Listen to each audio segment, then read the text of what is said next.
Yo, what is going on, everybody? It is Roush, and welcome back to the Pokemon Speedruns Draft League. Final stretch, teams are now set, the trade deadline has gone and passed, and I have stayed put. So just like I said last week, I didn't think I was going to be making any change, and I know I say last week even though I am super far behind in my upload schedule, so actually you may be just now getting to see a couple of those videos from like 3 weeks ago. Maybe even today. I might just batch upload them. So there's that. But anyways, this is going to be my match against Geno Kirby and the Realgam Tower Tyranitars. You didn't get to see my match against him last season because I had a corrupted hard drive. But just note that he absolutely squashed me with the very mon that is, well, my runner-up in the MVP rankings. So if you did see the match last week, you would know that Zygarde 6-0'd a team because Zygarde is just that good. 1 passive kill and 5 directs. So Zygarde is now number 2 on my MVP list. So yeah, Zygarde, Tangrowth, Sylveon, Empoleon, Crobat. Sorry, that's not Crobat. That says Claydol, Shuckle, Mega Gallade, Crobat, Incineroar, Xurkitree, and Greninja with the Z Crystals on Xurkitree and Greninja are going to be how we are going to tackle the final couple of weeks of the season and into playoff time. So, you know them well. Let's go ahead and get on to my opponent, Geno Kirby, who is a Coliseum runner. Note the fantastic Colo music in the background. So, mad respects. Mew, Cobalion, Chestnut, Salazzle, Lantern, Sneasel, Mega Altaria, Celesteela, Gastrodon, Drapion, and Rotom-Mow. On paper, this squad is okay for me to break. On paper. Geno does not work on paper. You will never be able to figure out exactly what he's going to do. He's got a team that is super diverse, so I'll never expect what he's going to do. All I can do is try and figure out the best way to defeat his playstyle, which last week was stally as all heck. He had a 159-ish question mark turn match against the New York Yen Megas. That match lasted for over an hour. I started watching, walked away for an hour, came back, and they were still going at it. So Geno can turn around and play stall. He's got Mew, which is a fantastic stall breaker type Pokemon.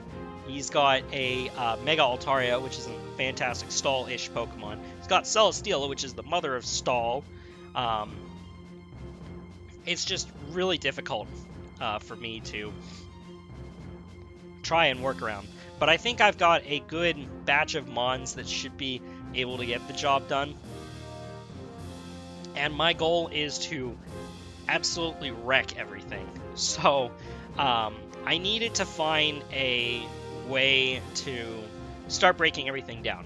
So number one problem that he has, he does not have a lot of hazards. Drapion gets Toxic Spikes. Great. Mew gets Stealth Rocks. Great. Chestnut gets Spikes. Great. That's it. Cobalion gets Rocks.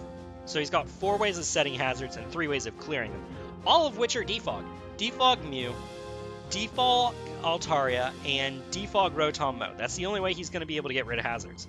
So my goal is to try and set up hazards, and if he tries to clear those hazards, take advantage of that and pick mons off one at a time. So that being said, we're talking about setting hazards, and what mon do I have to better start setting hazards with than my Shuckle Buckle This Stealth Rock, Infestation, Sticky Web, and Rest. Infestation isn't really as important as the rest of the set. I could possibly throw off a Toxic. Toxic may in fact be better. I'm not entirely sure. I'm still on the fence about it. Like, that move slot is honestly kind of confusing to me. I could even do Infestation plus Toxic, maybe, to kind of trap Mew and to kill Mew. Because honestly, Mew is kind of a problem for my end game. But it can also be a means to my end game. So there's that. So Stealth Rock is pretty useful. If I get Stealth Rocks up, that's tremendously important. Sticky Web is really important if he brings Choice Scarfers. So the team that I've built is designed to be okay without Sticky Webs, but I need to figure out who the Choice Scarfers are, if any. And he has been known to bring multiple Scarfers, so that could potentially be a problem. And I could see that coming, especially because my Greninja and my Crobat outspeed his entire team. And, I mean, Gallade also outspeeds all but Salazzle and, what's it called? Sneasel. Neither of whom are switching into Gallade. So, there's that too. Potential Scarfers, beware. And that's kind of why I want Sticky Web, because once Altaria Mega Evolves, it's grounded. So Sticky Web would hit everything except for Rotom Mode. That's his only Sticky Web immunity. And to go along with Sticky Webs, I'm also bringing Spikes. So I'm bringing Spikes Ludicrous Speed, U-Turn, Taunt, Ice Beam, and Spikes. So depending on what happens, either Gren could be my lead or Shuckle could be my lead.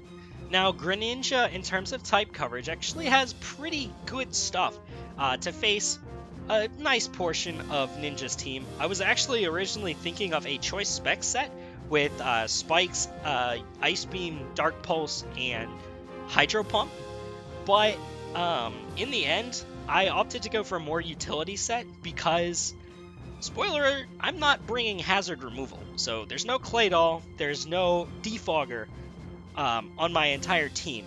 So one of the ways that I can prevent hazards from being set up is Taunt, which anti-taunt is why Shuckle is holding that Mental Herb, by the way, just in case you got it.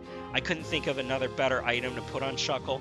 I was considering Chesto Berry, but Mental Herb just allowed me to get my rest off and do some other things. So, I mean, it's a Shuckle. What's she gonna do?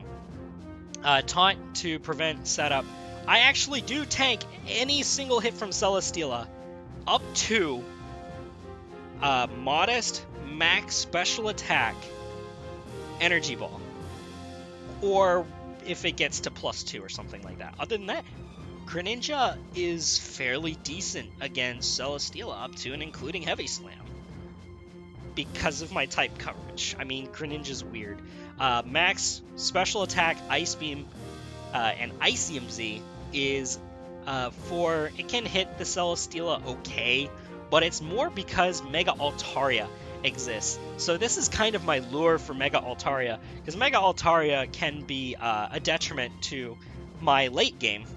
I don't exactly have a late game problem with it. I do have multiple means to an end, but getting Mega Altaria out of the way with Icium Z is really important. This also helps take care of another switch in to normal Greninja, and the problem why I switched off of Choice Specs to begin with, that being Chestnut. Icium Z, Ice Beam will do, it was like 90% to 106, 104, something like that, to a Fizz Def Chestnut. So after one spike, Ice Beam kills it. So I can Taunt if I think he's going to try and Seed on my U-turn.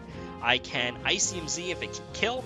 I can pretty much take care of that. U-turn is tremendous for momentum, helps me figure out potential Scarfers. Icium Z also hits Rotom. So Geno does have kind of an icing problem, but let's see, what else was ice coverage decent for? I want to say that was it. Geno. Let's see, 3 ice weaknesses. Yes, we got the Chestnut, we got the Altaria, and we got the Rotom Mo. Yeah. Also hit Celesteela for neutral and Gastrodon for neutral, but I'm taunting Gastro and then U-turning out. Specifically into the Schwartz, substitute Sylveon, Calm Mind, Psyshock, Hyper Voice. Psyshock is there, I can set up a sub. If he switches in Salazzle, I can Psyshock and kill it.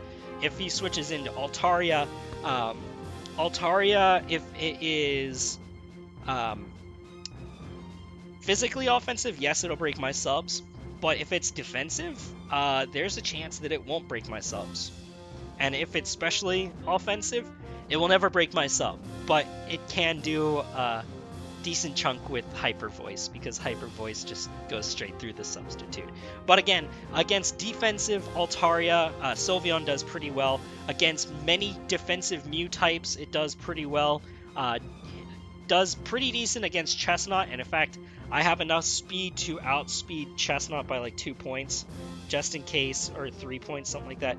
Just in case Geno tries to do the speed creep thing with Chestnut, I am prepared for that. This also sets up on Lantern. This can be devastating against Sneasel. So Sylveon is just really nice versus a decent portion of Geno's team. However, it does have a couple of very negative matchups, especially against Celesteela and Drapion, who can absolutely wreck me with their stabs, especially because Sylveon's kind of a light boy. So there's that.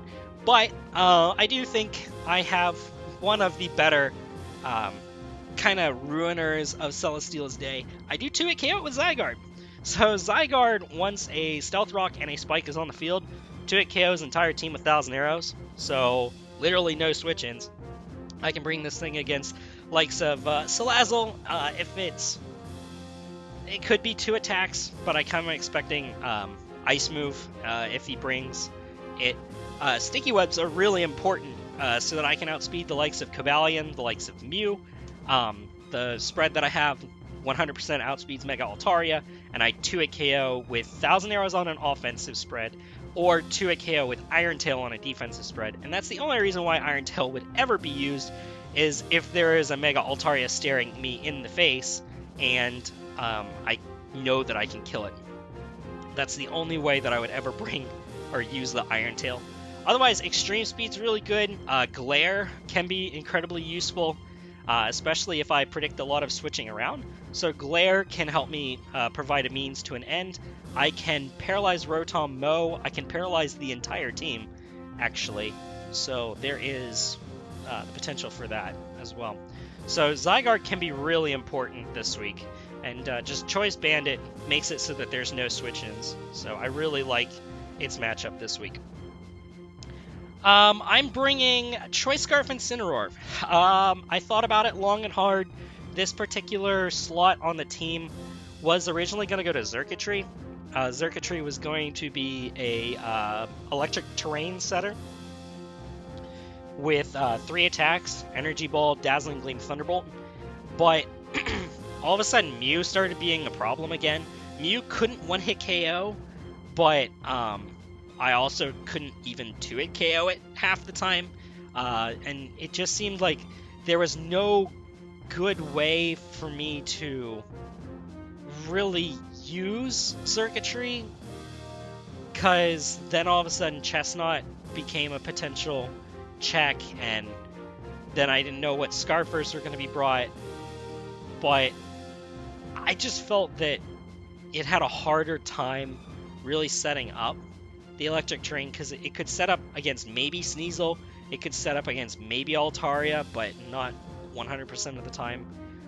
It could set up against most Gastrodons, but not all. Some Drapions, most Rotom Mows, but not Choice Specs. Some Cobalions. I mean, I could still switch over to the Xurkitree. There are chances for it, I guess, looking at the team a second time.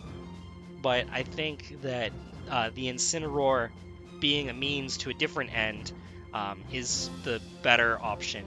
And my means to a better end, my end is going to be Mega Gallade.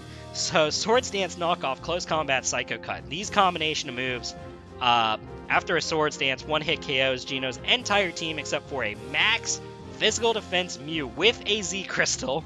That's what it takes for Mew to survive after Rocks plus Spikes. Even one-hit KOs Celesteela after Rocks. Which is absolutely amazing. Because not many Pokemon can say that they have that power and not be hitting it with a super effective move. Like, Gallade is just stupid, as I'm learning throughout this season. Salazzle still outspeeds can be a problem. That's why sticky webs can be important. Let's see. Sneasel is not an issue, but I have to be careful about close combating too many times, otherwise I'm in range to be killed. Gastrodon dies 100% of the time. No Gastrodon beats this once I have my Swords Dance up, so there's that. But again, I need to figure out who the Choice Scarfers are, and Incineroar is going to be tremendously important in helping me figure out that information, my U-turn core specifically. And that is why I liked Incineroar Gren as double U-turn rather than more offensive type variants, because I feel like I need to be scouting against Geno, because Geno is just that smart of a battler. I need to get as much information as I can before I can start really messing around against his team. So, deep breath, and we're going to get ready to go into the match right now. Thank you all so much for watching. I will see you later. Roush is out. Peace.